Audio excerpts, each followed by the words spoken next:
Yes, guys, what is going on? It's only a quick one, just to let you know that the video coming up, I think it's a really good video. I really enjoyed recording it. Make sure you get over to Connor's channel, subscribe, hit the like button for his videos.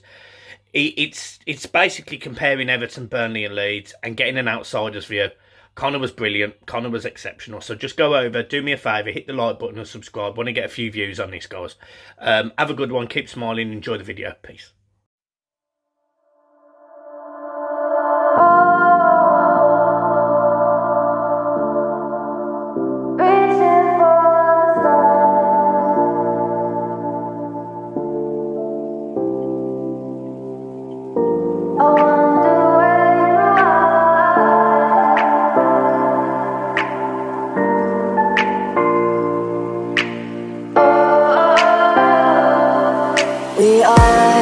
We are dreaming in the dark. We are nothing more than dust. Search but you What's going on, everyone? It's Mike back again, and of course we've got Connor back. I wanted to ask Connor a few questions, but most importantly, I've missed you, mate. I have missed you. The channel's missed you. The subs have missed you. I'm not going to take the piss because this isn't the show for that. I've never been that type. But are you all right? I think we just had a bit of a chat off air, and I've said to you that me and my dad were talking about the other day. Stages of denial. It's the stages of grief. It's like denial, acceptance, anger, and all of these things. But yeah, mate, it's not nice. At the minute, it's not nice at all. I mean, the weekend was the weekend from hell. I mean, went to see a nice film, had a good day with my partner, but football-wise, Jesus Christ, I mean, you couldn't ask for anything worse. And yeah, we're feeling it at the minute. I mean, we're still ahead of you, but it's pretty much a false lead, I think, at the minute. And yeah, I'm sure we'll get into it, mate. But football, what I'm trying to do, Mike, is find a different hobby. I need to start doing other things. I need to maybe start hiking or doing something else. I'm absolutely sick of football this season. What about F1? Fancy F1? We'll set up the channel F1. Yeah, we'll do that. The problem with F1 is it's not. It's this weekend, actually, isn't it, Miami? Yeah. Miami. Yeah, bollocks the football. We'll start doing F1. Can't bother with it. Yeah, I mean, look, let's talk about the situation. Everton and Leeds are separated by 2 points in a season that I think it's fair to say, by the occasional moment, neither team has been able to sort of get any head of steam at all. I think it's been a difficult season for both clubs in terms of injuries as well. There was a stat that come out the other week where Everton and Leeds were the top two teams for injuries, and depending on what matrix you look at, Leeds were first or Everton were first, vice versa. So it's been a challenge from that perspective. But with Burnley seeming to have got an easier running, they've got this emergence since Dyche left, which is, if you remember that, I think I might have texted you. I text someone saying they're going to be fine now. It's left it down to us, and I hate that. I truly hate that, because I like Leeds. You know, I know a lot of people don't like Leeds, but I like Leeds. That it's hard for me to watch this, because from a Leeds perspective, you'll have arguments to say that, you know, Everton should be going down. But from an Everton's perspective, we're just like, anyone can go down other than Everton. Like, you know, please just. So when you look at a season overall from week one, and we met game week 2 at your place, we did that video. You've been spot on with what you said. You have been spot on. You said the squad wasn't big enough. You said that at times, you know, you obviously love Bielsa. Every Leeds fan loved Bielsa, but at times maybe there was some signs that something was wearing off. Did you see this at the start of the season for Leeds? It's very easy, isn't it, mate, to turn around and say, yeah, I saw it and all this sort of stuff. I think as fan channels, we've got to be optimistic. And to a degree, I mean, me and you have had chats about this off air. It's not being fake, of course it's not, but you do have to fill your viewers with a little bit of hope. And people notoriously see me as negative and pessimistic and all of this sort of stuff. But I wouldn't be like that if I saw positive signs, Mike. I wouldn't be like that if I saw positive moves from the ownership. And Leeds has been an absolute car crash this year. And that's why I'm in that pessimistic mindset, really, from moment one. The summer was a car crash. Bringing in Junior Firpo, who I didn't think it was actually possible, but we've actually got a worse left back for more money than Ezcan Alioski. The depth was horrific. You also brought in Dan James for 25-30 million. And I mean, you discussed it off air. I didn't think it was a bad signing in terms of the press, energy, endeavour, but he's been playing up front all season. We didn't bring in another striker. Patrick Bamford has played 6. He's made 6 starts this year.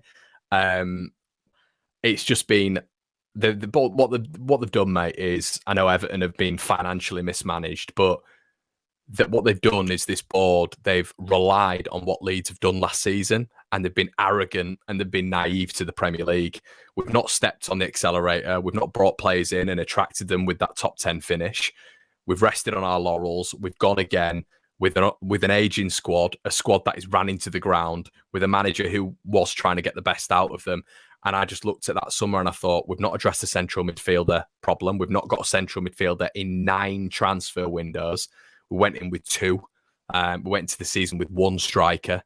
And it's just been horrific. It's been an awful, awful season. And we said it from the start. I mean, I put a tweet out the other day, mate. We played Ajax, obviously Erik ten Hag, who's now going to Manchester United, manager at the time. And I know you don't put yourself up against Ajax and judge the season, but we'd finished 9th the season before in the Premier League. That's got to have its weight in gold for something. And we got absolutely mullered. It could have been 10. And I always remember Rafael van der Vaart coming out after the game and saying, Rafinha is a great player, but aside from that, Leeds are an average side and will be fighting relegation this season. And me and my dad, after watching that game, we turned around and said, we will. And it wasn't just based on that game. The pre-season was a shambles. The summer was a shambles. And yeah, mate. So from the start, I was looking at it and thinking, with my heart, 13th, but I said on multiple videos, Leeds are going to be in trouble this year and it's going to be difficult. And that was deemed negative and pessimistic. And I wanted to be proved wrong, Mike. I wanted to be proved wrong. But, and then you get to the winter, mate. You get to the winter and we're battered with injuries. We've got the smallest squad. We're playing kids on the bench against Arsenal, the worst bench in Premier League history. And they don't do anything. And why didn't they do anything? Because Marcelo Bielsa picked up 2 wins against Burnley and West Ham. And they arrogantly thought, again, we're sound. No problem here. We'll stay up easily. So a lot of things, mate. A lot of things that I'm sure we'll get into a little bit more. But yeah, I sort of called it from the start because I just saw through this board. Yeah, and what's quite scary there is, and obviously you touched on the board, but Everton's board, for the opposite reason, have done an horrendous job as well, because they've brought in plenty of players over the years, but they've all been absolutely horrendous, which is why we currently sit where we are. So it's interesting that from both dynamics, it's an opposite side, but yet we are exactly where we are in the table.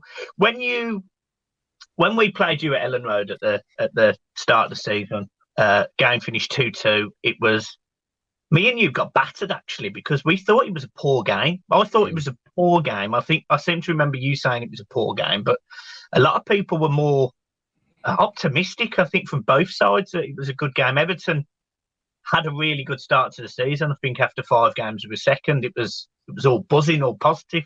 And the drop-off's been horrendous, whereas, with Leeds, you were honest. And I remember in the video you saying we need players, like we need more players. And a point that I wanted to make was in the December, in Leeds' programme notes, I think it was your chief exec or someone came out and he put a post or wrote something in it which basically said, we want to sign players, we want to be active, but essentially dug Bielsa out. Was the term, like, what was going on at Leeds? But Bielsa and board, was there a fallout? Did it kick off? Yeah, so the thing is, Mike, what we were always sold was that Bielsa wants a small squad. That's what we've always been told by journalists. It's what we've been told really by the club in sort of segments. We were told he wants a small squad, and he's always worked that way because essentially he doesn't want stragglers, because with how intense the system, the murder ball is 3 times a week, You have to have a small group who are committed to the cause. That's why I always said we wouldn't be able to get to Europe with Bielsa, because of the small squad and the sort of loyalty he had to certain individuals, which was definitely a thing. He was way too loyal to players like Matthias Klick, players like Liam Cooper, players of that ilk who have done well for him, but you know, he didn't seem that he was okay with sticking with the nucleus. But you know, I think it's pretty obvious from January, in my opinion, that Bielsa wouldn't have said no to players. I do think that maybe he'd have accepted one or two, but we've got a bit of a change in ownership coming. It looks like the San Francisco 49ers are going to be coming in the in the summer. And whether or not they blocked the funds for Bielsa because they wanted to bring their own man in Jesse Marsh, that's been a lot of talk on the socials at the minute, is an interesting point. But there definitely would have been lockerheads in the board, whether it's what stance you believe, Mike, it's that stance, or whether or not Bielsa they were forcing players on him, but Bielsa wouldn't take them. And for me, that's a load of crap anyway, because you force players on him anyway. That's what you do. If you're a board, if you're authoritative, you chuck players at him and say, look, you're going to have to deal with these players. Rafinha wasn't a Bielsa signing. Rodrigo wasn't a Bielsa signing. This was Victor Orta, and Bielsa just sort of ticked them off. He said, yeah, I'll have those sorts of players. So it's which stance you believe, really. Were there funds available to do anything in January? There should have been, but, you know, were the new prospective owners turning around and saying, we don't want to give him as much money because we want to bring our man in? Some people believe that sort of thought process, or was it Bielsa turning around and saying, nah, I don't need any players. I'm cool with what I've got. We'll get through. And we'll never know, mate. We will never, ever, ever know, because it would be suicide for them to admit it. But what I will say, Jesse Marsh came in with 6, and I'm not slating Jesse Marsh here, but they did it in a really tactical way. You know, they could have sacked Bielsa after the Liverpool game, but they wouldn't have brought Jesse Marsh in for the Tottenham game, in my opinion, because the Tottenham game would have been a difficult ask for him to start off with. So they started Jesse Marsh in the Leicester game. The Leicester who had Southampton, Norwich, Watford, all of these games where he's been able to build up a little bit of momentum. He's improved confidence, which has been a big, big key factor because it was on the floor. But overall, mate, it's they've done it very well in terms of giving him these span of games. You forget Bielsa's last few games were City, Man United, Spurs, you know, all the top to Arsenal, all the top teams. And I think we're all looking now and thinking, what's Marsh going to do against these sides? But to be honest, Mike, the quality is just not there. But yeah, it's been an absolute, my language, but shit show from the summer, mate. It's been awful. So yeah, long answer.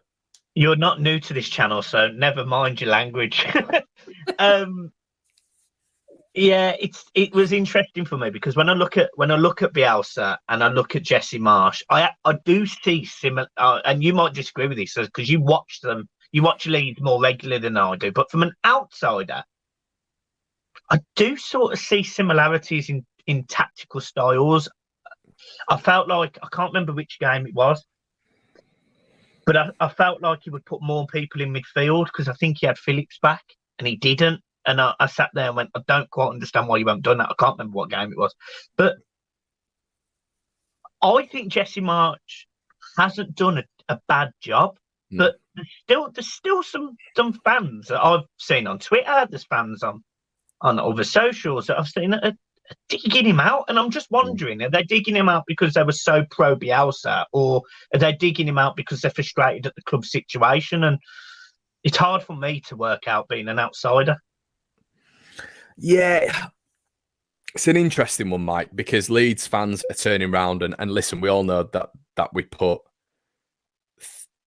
certain stats to fit our own narrative, but Leeds fans were continuing before the City game saying 11 in 15, 11 in 15, 11 in 15, which was quite right.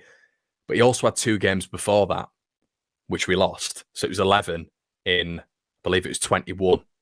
But that doesn't sort of fit the narrative. And listen, I'm not turning around and saying Jesse Marsh this, Jesse Marsh that, but the football's very different. It's very compact. It's narrow. We don't play out wide anymore, even though our best players are wide players.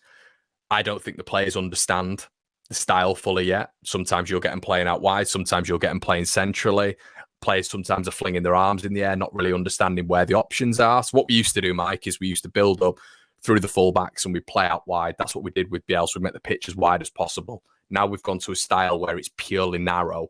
So the players are trying to adjust to that. Wingers don't come and help the fullbacks out anymore. It's all about playing vertically, which means Calvin can't spread his long distributing passes, which he used to do anymore. So his game's altered. He's not that one person in front of the defence before. He's part of a double pivot. So everything's changed, and the style for me, it's very difficult to tweak, which he said he's trying to do when he's trying to implement a completely different way of playing. So he's trying to just mould a little bit Bielsa's ways, but he's also trying to mould his ways into it. And I think it's confusing the players at the minute. If you look at what Lampard's doing, it seems to just be 4-2-3-1 or a 4-4-3 or a 4-3-3 and the front three press, and it's a bit more of an aggressive style in terms of just getting up the field. You look at Burnley just sort of passing out from the back instead of just hoofing it like they did under Dyche. They're just simple tweaks. For Leeds, it seems to just be a mix mash of different styles, and they're so polar opposite, mate. I think the players are struggling to understand. And that's evident in the Villa game when we couldn't touch the ball. We were just trying to play this compact way. But then in the Norwich game, we're playing expansively and out wide, and it's just very, very confusing at the minute. And the thing is, Mike, he's not at the minute pulling up that many trees when it comes to results. Yeah, he's beaten Watford. Yeah, he's beaten Norwich. But for goodness sake, come on. Watford and Norwich, yeah, he's beaten Wolves, but Wolves were down to 10 men. And then we came out and showed a lot of character in the second half. But if it was 11v11, we'd have got pumped in that game. Obviously, lost to Villa, lost to Leicester. So in games, in my opinion, where there've been must-wins, Southampton at home, where we were 1-0 up and we lost the game. We drew the game. Palace in isolation is a good result at Selhurst Park, but we needed to get a win down there. Yeah, so the jury is still out, mate, but it's difficult to thoroughly judge him right now. But in answer to your original question, people will always compare him to Bielsa because Bielsa was the Messiah. But when you're talking about football, when it was Bielsa this season, mate, we conceded 20 goals in a month. We are where we are, not because of Marsh. It's not because of Marsh. It's because of the board's negligence and Bielsa's tactics and game plans, which we've spoken about multiple times. Yeah. Okay, right. Before we touch on Everton, nice little rant. This, I'm enjoying it. It's from an Everton perspective, it's really good for us because is it making you feel better? No, it's not even that. No, it's not that. I personally want to see what other fans are going through. I want to understand the emotions because no disrespect, I'm new to feeling relegation dogfights. But in my lifetime, we were 6 the last time Everton had a proper one, I would say. So my emotions here are horrendous. They're all over the place. I have been Mr. Negative. I've been terrible for it. I've been saying we've been going down. I think you've got a video and said we're down about 4 times, haven't you? That's what I mean. So it's hard for me. But what I like with you is obviously you do give an objective view. You are open and honest. You're realistic. You aren't a fan that's completely over the top. Yeah, we're going to stay up. We're going to get 12 points from our last 4 games. But you're also like, these are our qualities, or these are what we need to do to stay up. Talking about that, you've got 4 games left. Now, I did a video, you probably haven't had a chance to watch it yet, but I did a video where I predicted where all 3 teams at the bottom, us, Burnley, and yourselves, would finish. And I love you. Who did you put 18th? Yeah. Oh, Mike. And the reason for that, and I'm so I'll be open. The reason for that is not because I don't think Leeds are a bad side. I don't think Leeds. I'm only messing with you. You don't need my issue with Leeds is that they just seem to concede goals. I think you've conceded the highest amount of goals, or the second highest amount of goals in the league. Yeah, that's never going to help. No, and unfortunately, unless Bamford and Rafinha and maybe Gelhardt, however, find some goals from somewhere, I just don't know where you're going to score enough goals to stay up. But I was trying to be unobjective, so I'm going to tell you what points I give you. Yeah. So you play Arsenal on Sunday at Arsenal, and because of the top 4 race, I'm not going to lie, I didn't give you a prayer. I said you're getting on. Yeah. Leeds at home to Chelsea.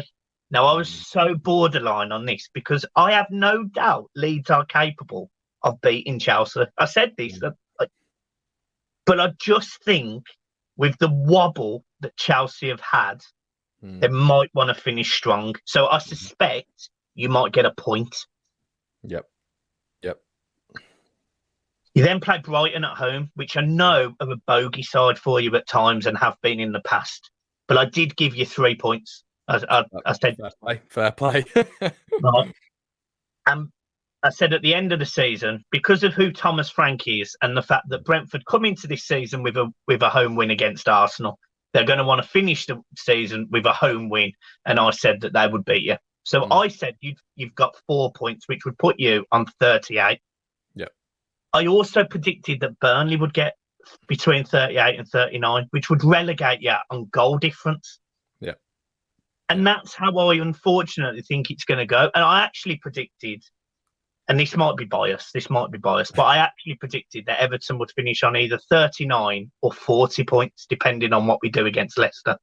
So I tried to be realistic. What's your points assessment out of your last 4 games?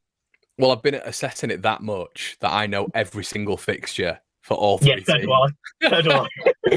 So I'll tell you what, I'll go through sort of the bottom 3 then. So I've done it on a Patreon video as well. So I've tried to apply a little bit of logic to it. So I think the thing with a lot of the teams that are in and around there now is there are positives, but there are negatives as well. So I look at so for example Burnley, right?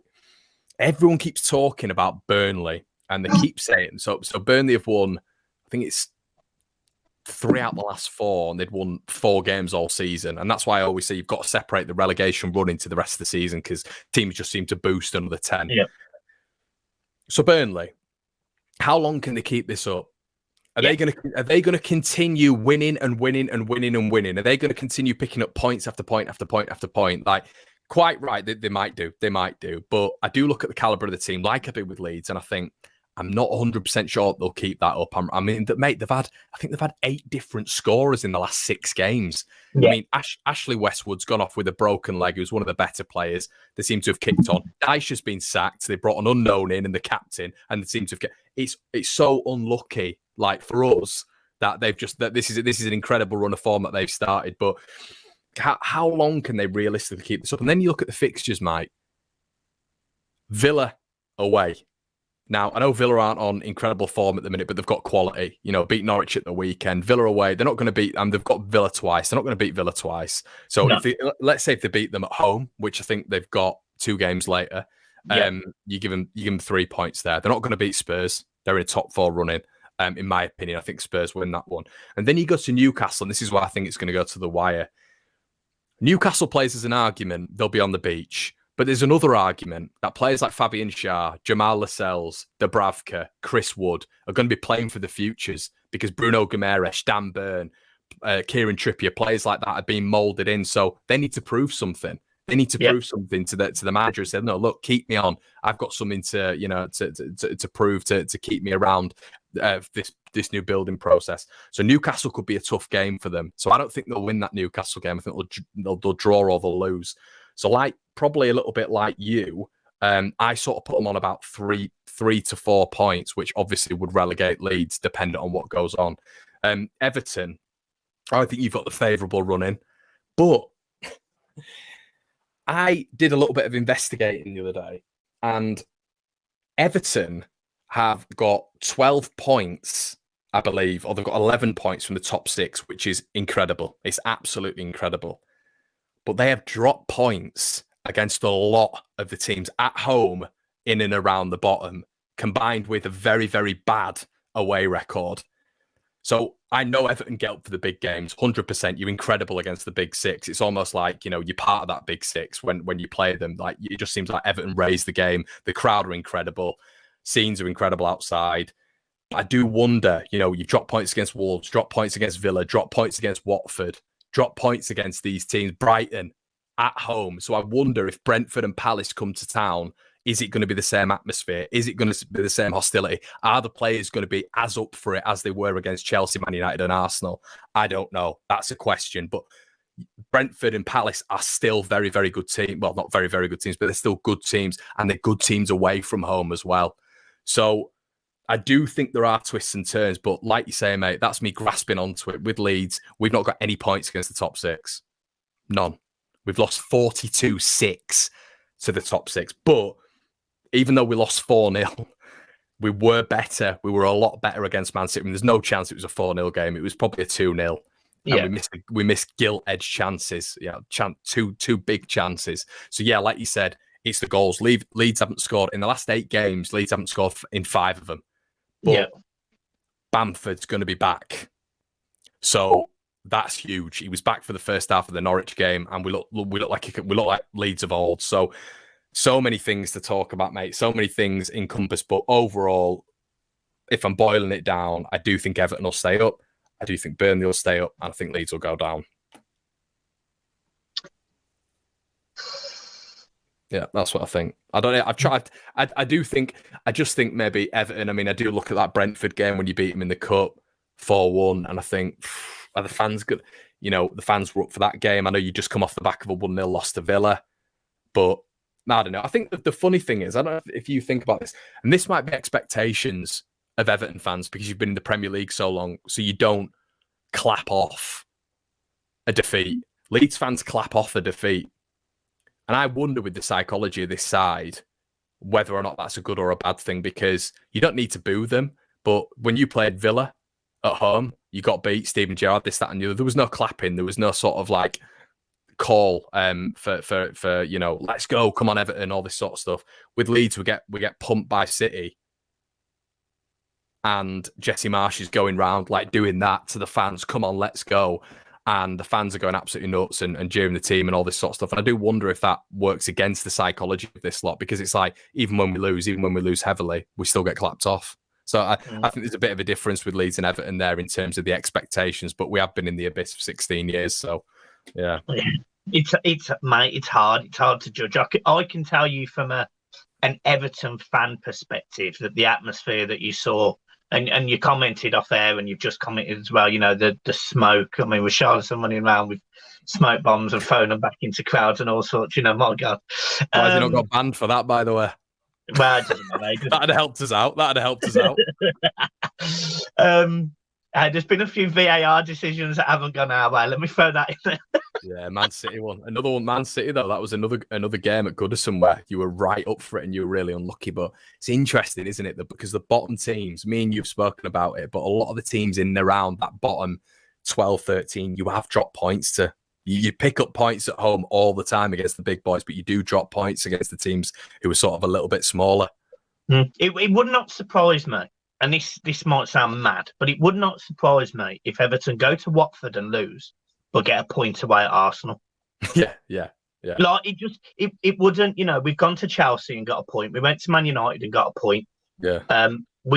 I would argue that for 60 minutes, I'm not going to say we were the better team against Liverpool. We obviously weren't, but we were in the game against Liverpool. Yeah, you were. 100%. So it would be.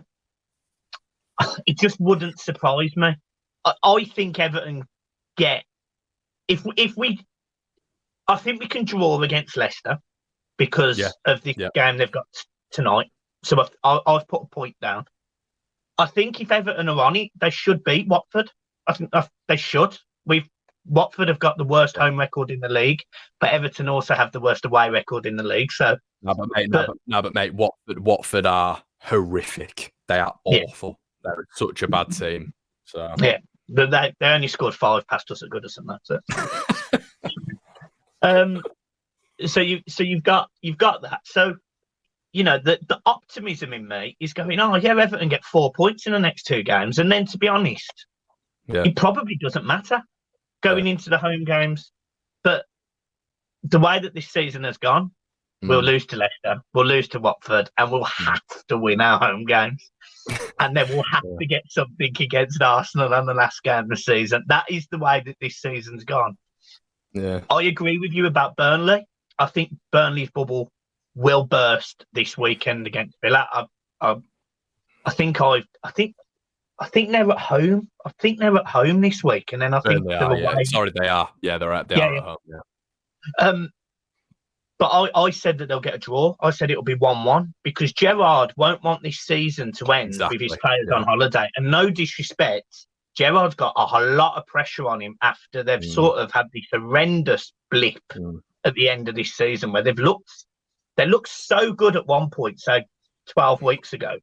Yeah. And now they look absolutely bang average. I mean, even against Norwich, I didn't think they were great. So I don't think he'll want to end the season playing poorly. I think he'll want to go into next season with some fight. So, but Mike as well, those players, and this is the thing really, like with Newcastle and Villa, those players are playing for the future. And that's why teams like this that Burnley are facing are not on the beach. Spurs are not on the beach. Villa, Newcastle. These aren't easy fixtures, and that's what I'm trying to relay. But with us, as you've quite rightly said, Burnley can drop points, but Leeds have to pick up points. And I think the problem with us Leeds fans at the minute is we don't see where that's coming from. It's all well and good saying they're going to lose this, they're going to lose that, all this sort of stuff. But we have to start winning games. And in my opinion, we need to win 2 of the last 4. And then you're looking at Leeds you're getting a win at either Arsenal or Chelsea. Let's be right, mate. When you have Man City, Chelsea and Arsenal, that's not just a bad run for Leeds United. It's a bad run for any team in the top 5 leagues. Absolutely. We had it. Everyone was talking about 3 games ago. Everyone was talking about the last 3 games of Everton's season, which consisted of Manchester United at home, Leicester at home, Liverpool away, Chelsea at home. All of the sort of media pundits said as soon as we touch or was close to that bottom 3, Everton would be in serious trouble. But actually, from those games, we picked up 7 points. We dropped a point at home to Leicester, and we lost. I mean, it was a last-minute goal as well, to be fair. So we can say that we have. But Mike, I even think your games away from home. You look at the West Ham game. You didn't deserve to lose that game. You did not deserve to lose that game. And then obviously you look at the Burnley game, and I think you did. You had more quality on the day than Burnley did, but Burnley just had moments which they took up. They stuck away. So, and then the Liverpool game where I did think for 60 minutes you were in it. So the away performances haven't been as bad as the table really indicates. Did you think it was a penalty? Just out of interest. In the Liverpool game, not the first one, the second one. Is this on Gordon? Anthony Gordon, the little push in the back. Yeah, I could say I've seen them given, but I will also say I've never seen a 19-year-old go down as much in my life. I like Gordon. I like him. I think he's absolutely class, but Jesus, that boy falls over a lot. But yeah, no, I think that's the problem. He's going to start tarnishing his name a little bit, mate. If he's going down, and I think it's definitely been noted by, I speak to a lot of sort of other fans as well who support different teams, and he's getting himself a little bit of a reputation. And maybe when you go down in the area like that, referees aren't going to look at it because you're getting this reputation. But yeah, I mean, he moved across him, didn't he? So he was looking for it. I almost thought just give it a crack with your left foot. It could be 1-0. But yeah, no, I can understand why you're upset by it. I think as a Leeds fan, I'd have been upset by it as well, definitely. Okay, fair enough. Yeah, I was just interested. Couple more points, and the key point here for me. Yeah. Obviously, Leeds, Everton, Burnley, we are where we are because we've had bad seasons and for obvious things. But what are the key players that are going to keep us up? But when you look at Leeds, Burnley, and Everton, who's the players that you would look at and go? And it's horrible to say, and this isn't me wishing injuries on anyone, but who are the players that you would go from an Everton and Burnley perspective? Please don't play, and from a Leeds perspective, please play every minute. Do you get what I mean? Yeah. Anthony Gordon, I think without him, you'd be cut adrift, mate. I think you would. I think his intensity, how he gets up the field, how he sort of ignites a press, is his contribution to the overall game. He's everywhere. He's absolutely everywhere. He wins free kicks, takes on men, commits. He's able to get past the press because they'll press on Anthony Gordon, and he's able to jink round them. He's just a good player who will be playing for England, I presume, very, very soon. So him, I think he's even elevated Richarlison's game, to be honest with you. Because I felt a lot this season, obviously without DCL, Richarlison's looked a little bit of an isolated figure. But since Anthony Gordon's come in, I think he's just been on a different level, and he's displaced Damari Gray, hasn't he? Who I thought was going to be a bit of a lightning rod throughout your entire season. But yeah, Anthony Gordon, 100%, and then obviously sub would be. Do you know my sub? It wouldn't be Richarlison. It actually would be Yerry Mina. Yeah, I think it's a big blow for us and Burnley, him coming back. The ultimate shithouse.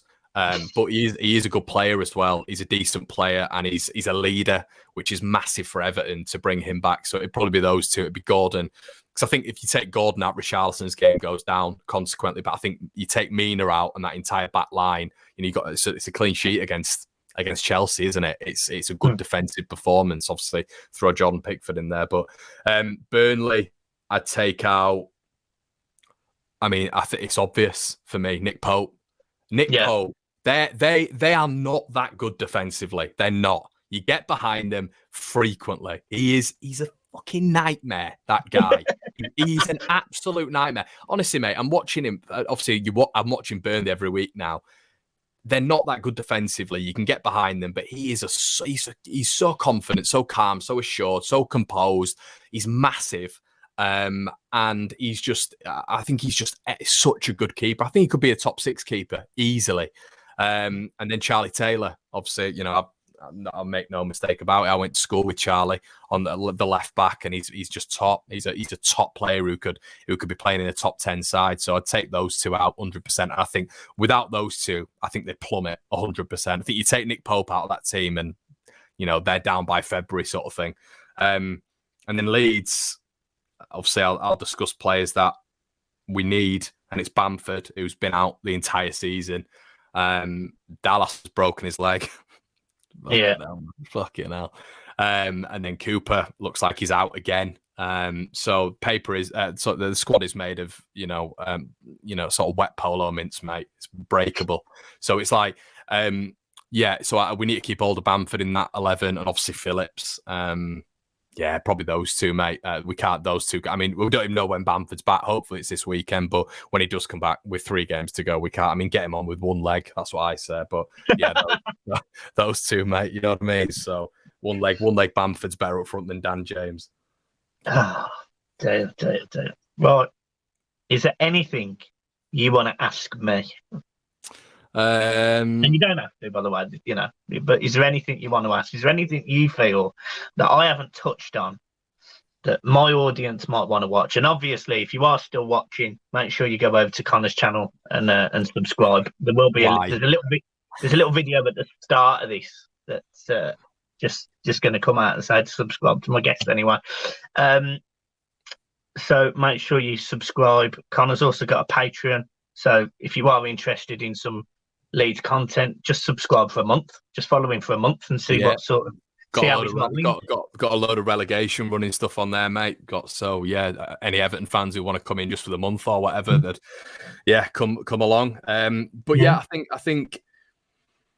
guess, mate, it's just the general feel around the place. I mean, it seems to have, against the top 4. It seems to just ignite a fire in Everton, and is there sort of a collective now that you will stay up, or is there still a little bit of a? I think from an Everton perspective, if Leeds had easier fixtures, would Everton fans be that confident? Yeah. So from an Everton perspective, I think it really does depend who you speak to. So, we were talking about optimistic fans, pessimistic fans, really, whatever. Yeah. So for me, and I swore on this when we lost to Wolves at home, I said, we are relegated. And until we aren't relegated, I'm still saying we are relegated, because there has been times this season where I felt like safety has been in our hands. Yeah. And we've thrown it away.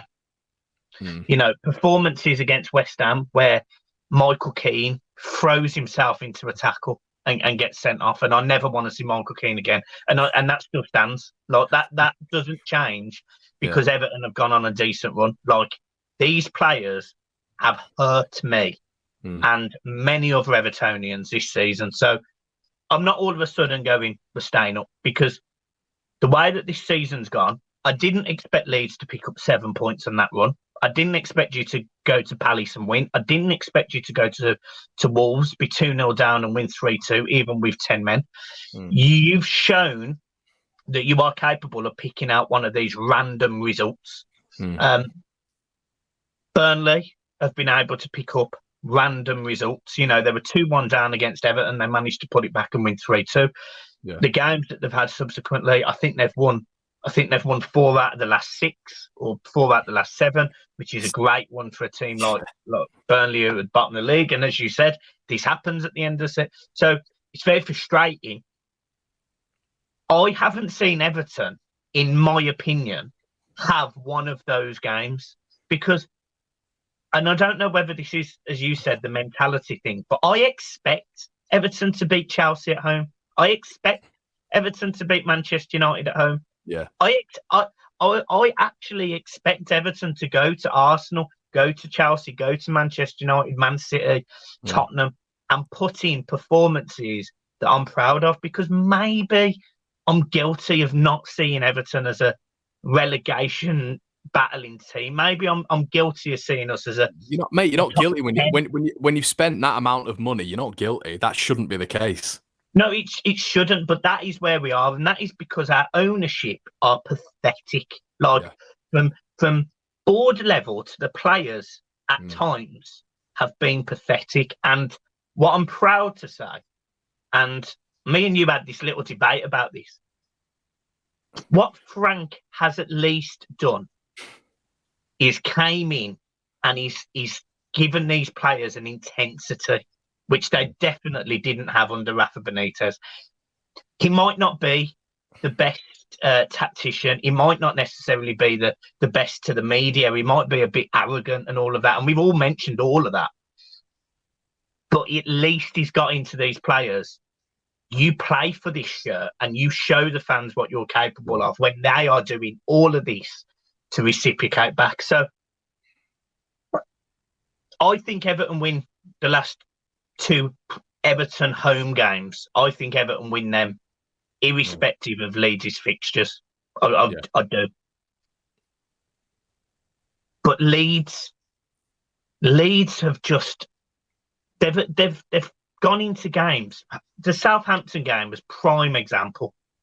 They've gone into these games and I've sat there and I've gone, Leeds need to win this. And they've been 1-0 up and they've been in the game and they've fallen apart. And Burnley are equally guilty of this at the start of the season.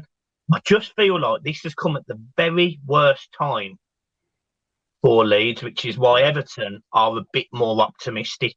I don't necessarily think it's the fixtures, because I've seen a very similar Leeds team to this go to Manchester City and win with 10 men. Yeah. I've seen you put 3 past Liverpool at Anfield. I've seen you beat us at our place. I know how Leeds can be, how good Leeds can be on their day, and they can turn it up against these 4 teams. And I'm not saying they could get 12 points, but they certainly win their home games. And because you're 2 points ahead of us, when you win your home games, you stay up. Yeah.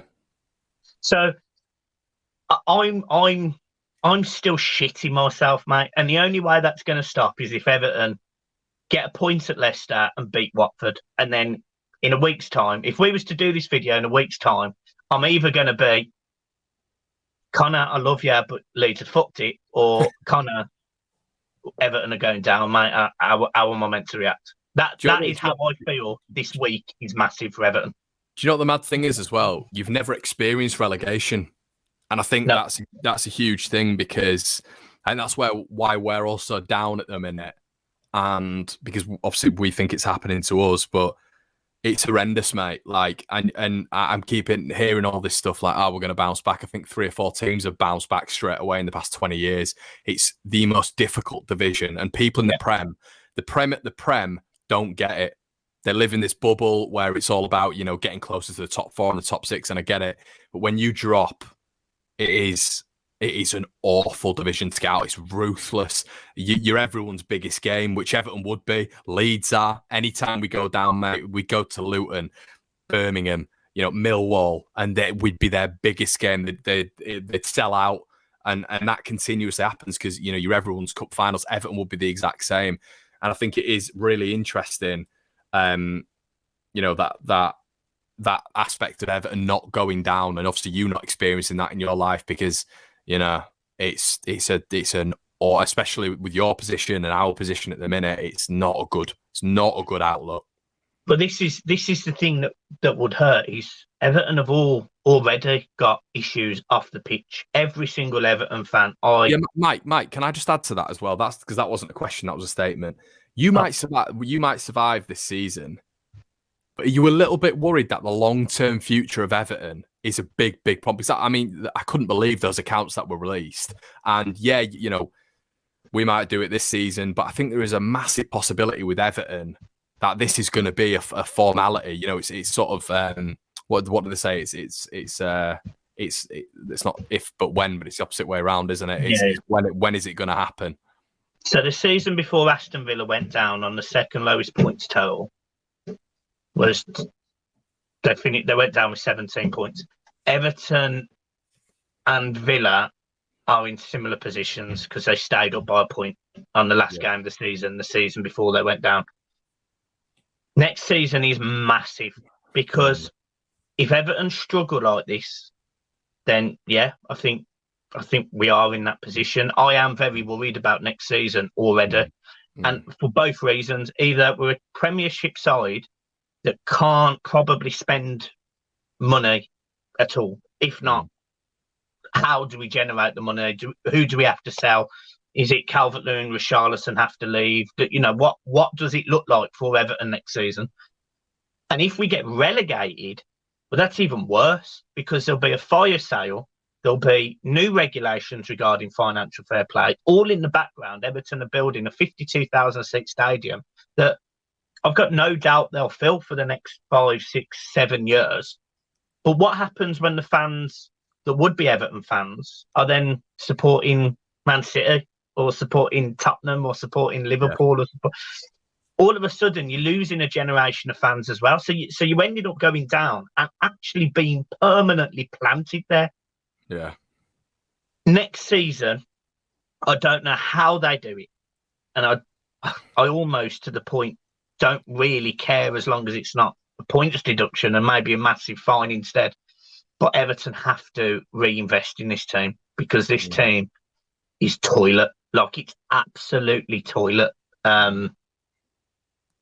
So yeah, man, I am worried. That would be the short answer to your question. Is I am shitting myself because I have seen this before. I've seen it with Villa. I've seen it with Sunderland. I almost saw it with Spurs about 15 years ago when David Pleat was there and they finished 17th. I've seen big teams. I've seen it with Leeds. I've seen it with big teams who, you could argue should be in or around the top 6, top 8. You can on size and scale. Yeah, they have this bad season and then they fall out the league, and that is my worry. And he's Frank Lampard and the intensity that he brings. Is he the right man to have another season next season where we're like this? I can't believe that I'm going into next season thinking, offer me 15th now and 40 points by 32 games, 33 games. That's the thing. That's the thing with Frank as well. It's like, the intensity is incredible. What he's done in terms of bring a good feel. But I do think tactics. I do think a little bit more nous, which maybe he's not proved yet. Like a long span at a club is going to be tested. It's going to be really, really tested. But yeah, it'll be interesting to see, mate. But like you say, it's just short term at the minute, isn't it? You can worry about that next season. Terrible. Yeah, terrible. Right, let me ask you one last question.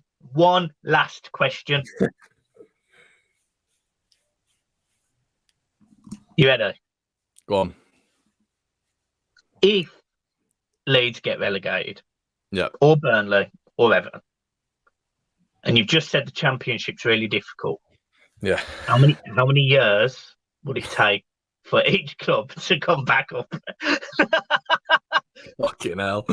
Oh, I had to ask only because, obviously, that what happened with Leeds 20 odd years ago now, under O'Leary and Bates and all of that. It was shocking to see that literally, I think it was 3 years before you got a semi-final against Valencia, I think. And 3 years later, you relegated with, in my opinion, probably, I think me and you have had this debate, but in my opinion, probably the best side to be relegated, I'd argue. I mean, there was some very good players in the team. Yeah. And it took so long to come back up. And you and Burnley fans, and I'm not, this isn't me taking a piss. I'm trying, it sounds really condescending, but I'm not meaning to. But you've been in the Championship, you know what it's like, whereas I don't. How long would it take Everton, Burnley, yourself to come back up? And what are the reasons why? We'd be in trouble, us and you. I think there's various factors. I think obviously the problem is, mate, like it's a really underrated thing. When people come up against teams like Leeds and Everton, they raise their games. This is something we had for years in the Championship. We get to, you'd have Birmingham playing 1 week and getting smashed by Blackpool 4-0, and then they'd come to Ellen Road and win 2-0, and they'd raise the game, because it's the atmosphere, it's coming to a bigger club, it's a club that's been in the Premier League, this, that, and the other. Whereas at Burnley don't have that. They don't have that. It's you go to Burnley, the team's got a Burnley, and they're like, oh, Burnley. Whereas they're well up for the game against Leeds and Everton, trying to displace a big club. The financial side would be mad as well. You look at Everton going down. I mean, 90% of that squad would go. Look at Leeds' squad. I think 70% of that squad will go. So the turnaround will be huge. We had this chat on our show. I know you do the debrief, but we do a debrief on ours as well. I stole your debrief. Well, I've not patented the word, mate. You can use the word. But, the problem is, Brownie on our show was saying that he thinks we're going to bounce back. You can't bounce back if you take 8 out of 11 players out of a starting lineup. It needs a regeneration process. Whereas Burnley go down, they might lose Nick Pope, which I think will be a big miss. But they'll bring in a decent keeper, and then they'll keep the rest because their players don't generate as many headlines as Anthony Gordon, Richarlison, Rafinha, Calvin Phillips. They don't do it. So it's almost a curse being a big club, mate. It's a curse being a big club down there. I think Burnley will hop right back, as will Norwich. As would probably Watford, but I think Leeds and Everton would be in big, big trouble, which is, I think, why we're all we are on this side anyway, we're all a bit concerned at the minute. But I guess when we go down, when we go down, God, we're in the green. We're in the green in terms of profit. We're in a very, very good position where we can spend some money. We'll get parachute payments. We're in that sort of realm. Rafinha would go, Calvin Phillips would go, Melier would go, players of that ilk would be able to generate a lot of money there. So I think we will be a strong team, hopefully, in that division, hopefully, but we'd have to see, mate. We've got so many players who are sort of young players-ish who want to be playing international football, so you can't do that being in the Championship. Is Rafinha going? Like, is that already agreed? There's been this rumour flying around Twitter and all this rubbish that I've seen. Is he agreed going to Barca? I think his agent's Deco. So I think what they're doing is they're waiting for Leeds potentially to go down because then he's got a relegation clause and they don't have to pay. Oh. They don't have to pay 60 million. They can pay 25. Oh. Well, Leeds United, we don't give up. But yeah, yeah, mate. So we'll have to wait and see. But there's a lot of people who are somehow positive if Leeds go down, and I think it's because last time we went down, mate, it was when we went down last time, we were literally about to go out of business. It was Championship, it was League One, it was horrific. And you're hoping this time that it's going to be a little bit. Honestly, Mike, if we went down, give me a season where it's sort of a little bit about stability and then the playoffs and then promotion, I'd be way on board with that. But I just don't want to go in the abyss again. I can't stand that again. Oh, it scares me. It is. It's horrible. But that's the thing long term, Mike. Long term, all these little things that I'm putting into your head about the clubs coming up against you and wanting to really beat you. You know, your best players being picked off. You know, ownership moving on, managers moving on here, there, and everywhere. You're trying to get proven championship managers who are mercenaries who don't give a shit about the club, and then you get other managers 6 months later, and then your recruitment's still dire in the championship. Then you've got players on big wages who, you know, big demands in the championship who aren't delivering. All these things. And then the teams that come down with you, mate, they are strong teams as well. So you don't, even long term, Everton don't want to be down there, mate. You do not want to be down there. It's awful. So yeah. Anyway, shall we end this before we depress any more people? Yeah. Well, let's just go and, you know, from an Everton perspective, let's just go and get 6 points against Leicester away and Watford away. You lot go and get 6 points against Arsenal and Chelsea, and then Burnley. We're looking at Burnley, Brentford, Brighton, Fulham, and Bournemouth been in the Premier League. Are we kidding? God, what a shite division. I know, but you are right with what you say, because, you know, just like you've touched on with Everton and Leeds, you have got Watford, you have got Norwich, and essentially they just come up and down every season. And Bournemouth, they'll do the same, I suspect, next season. Mike, you'll have strong championship clubs as well who didn't make it up this year. Will go again next year. Forest, yeah, flying. So, yeah, brilliant, great. Thanks for your time today, mate. I really appreciate it. No problem, buddy. No problem. Make sure you. We'll get over on my channel and we'll do some stuff. Hopefully in the next couple of days if you fancy it, mate. So anybody who's watching this, come over and me and Mike will do something in the next couple of days. Yeah, brilliant. All right, have a good one. Keep smiling, you handsome man, and we just crack on, eh? Yeah, let's crack on. Well, guys, see you soon. Peace. See you in a bit, guys.